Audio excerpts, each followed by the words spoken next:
ಕೇಂದ್ರ ಮತ್ತು ರಾಜ್ಯ ಸರ್ಕಾರ ಮಹಿಳಾ ಸಬಲೀಕರಣಕ್ಕಾಗಿ ರಾಷ್ಟ್ರೀಯ ಗ್ರಾಮೀಣ ಜೀವನೋಪಾಯ ಸೇರಿದಂತೆ ಹಲವು ಯೋಜನೆಗಳನ್ನು ಜಾರಿಗೆ ತಂದಿದ್ದು, ಮಹಿಳೆಯರು ಇದರ ಸದುಪಯೋಗ ಪಡೆದುಕೊಳ್ಳಬೇಕು ಎಂದು ತಾಲೂಕು ಪಂಚಾಯಿತಿ ಕಾರ್ಯನಿರ್ವಹಣಾಧಿಕಾರಿ ಶಶಿಧರ್ ಕಿವಿಮಾತು ಹೇಳಿದ್ದಾರೆ. ನಗರದ ತಾಲೂಕು ಪಂಚಾಯಿತಿ ಸಭಾಂಗಣದಲ್ಲಿ ಸಂಜೀವಿನಿ ಗ್ರಾಮ ಪಂಚಾಯಿತಿ ಮಟ್ಟದ ಒಕ್ಕೂಟದ ಸದಸ್ಯರಿಗೆ ಆಯೋಜಿಸಿದ್ದ ಲಿಂಗತ್ವ ದೌರ್ಜನ್ಯ ಕುರಿತು ಪರಿವರ್ತನೆಯ ಹೆಜ್ಜೆ ಕಾರ್ಯಾಗಾರದಲ್ಲಿ ಮಾತನಾಡಿದರು. ಮಹಿಳೆಯರು ಸಬಲರಾಗಬೇಕು ಎಂಬ ಉದ್ದೇಶದೊಂದಿಗೆ ಸರ್ಕಾರಗಳು ಹಲವಾರು ಉಪಯುಕ್ತ ಯೋಜನೆಗಳನ್ನು ಜಾರಿಗೊಳಿಸಿವೆ.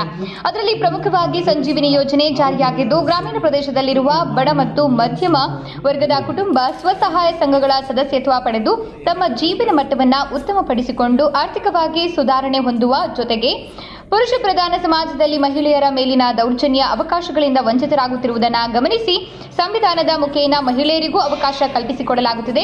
ಸಮಾಜದಲ್ಲಿ ಮಹಿಳೆಯರನ್ನ ಕೀಳಾಗಿ ನೋಡುವ ಪ್ರವೃತ್ತಿ ಬದಲಾಗಬೇಕಿದ್ದು, ಹೆಣ್ಣು ಮಕ್ಕಳ ದೌರ್ಜನ್ಯವನ್ನ ಪ್ರಶ್ನೆ ಮಾಡುವ ಧೈರ್ಯ ಪ್ರದರ್ಶಿಸಬೇಕು ಎಂದು ಮಹಿಳೆಯರ ಮೇಲಿನ ದೌರ್ಜನ್ಯ, ಬಾಲ್ಯ ವಿವಾಹ, ಶಿಕ್ಷಣ, ಮಹಿಳೆಯರಿಗೆ ದೊರೆಯುವ ಸೌಲಭ್ಯಗಳ ಬಗ್ಗೆ ಅರಿವು ಮೂಡಿಸುವಂತೆ ತಿಳಿಸಿದ್ದಾರೆ. ಈ ಕಾರ್ಯಕ್ರಮದಲ್ಲಿ ಬಿಇಒ ಕೆಎಸ್ ಸುರೇಶ್, ಶಿಶು ಅಭಿವೃದ್ಧಿ ಅಧಿಕಾರಿ ಹರಿಪ್ರಸಾದ್ ಮಾತನಾಡಿದರು. ಕಾರ್ಯಕ್ರಮದಲ್ಲಿ ಕಾರ್ಮಿಕ ನಿರೀಕ್ಷಕಿ ಕುಸುಮ, ಸಮಾಜ ಕಲ್ಯಾಣ ಇಲಾಖೆ ಸಂಜೀವಿನಿ ಯೋಜನೆಯ ಸಿಬ್ಬಂದಿಗಳು ಇತರರು ಹಾಜರಿದ್ದರು.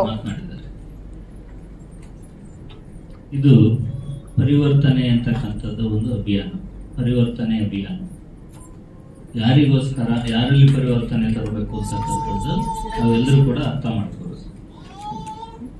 ಮುಖ್ಯವಾಗಿ ಮಹಿಳೆಯರಲ್ಲಿ ಪರಿವರ್ತನೆ ತರಬೇಕು ಅಂತಕ್ಕಂಥ ಒಂದು ಸದುದ್ದೇಶದಿಂದ ಈ ಒಂದು ಅಭಿಯಾನವನ್ನು ಹಮ್ಮಿಕೊಂಡು ಅದಕ್ಕೆ ಪರಿವರ್ತನೆ ಅಭಿಯಾನ ಅಂತಾನೆ ಹೆಸರನ್ನು ಕೊಟ್ಟಿರ್ತಕ್ಕಂಥ.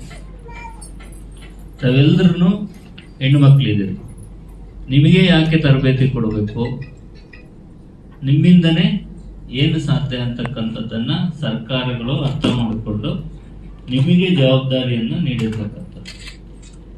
ಗ್ರಾಮೀಣ ಮಟ್ಟದಲ್ಲಿ, ಹಳ್ಳಿಯಲ್ಲಿ ಎಲ್ಲ ಶ್ರೀಶಕ್ತಿ ಸಂಘದೊಂದಿಗೆ, ಮಹಿಳಾ ಸದಸ್ಯರೊಂದಿಗೆ ಒಡನಾಟ ಹೊಂದಿರತಕ್ಕಂಥವ್ರು ನೀವು.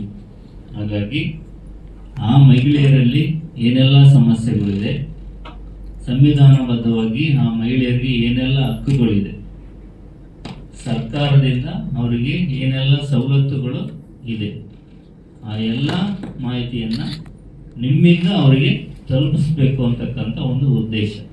ಆ ಮಾಹಿತಿಯನ್ನು ಅವರಿಗೆ ತಲುಪಿಸೋದ್ರ ಮೂಲಕ ಅವರ ಜೀವನದಲ್ಲಿ ಪರಿವರ್ತನೆಯನ್ನು ತರಬೇಕು. ನಿಮ್ಮೆಲ್ಲರಿಗೂ ಗೊತ್ತಿದೆ, ಒಂದು ಮಗು ಗರ್ಭಾವಸ್ಥೆಯಲ್ಲಿ ಇರೋದ್ರಿಂದ ಹಿಡಿದು ಸಾಯೋ ತನಕ ಕಾನೂನುಗಳಿದೆ, ನಿಯಮಗಳು ಇದೆ.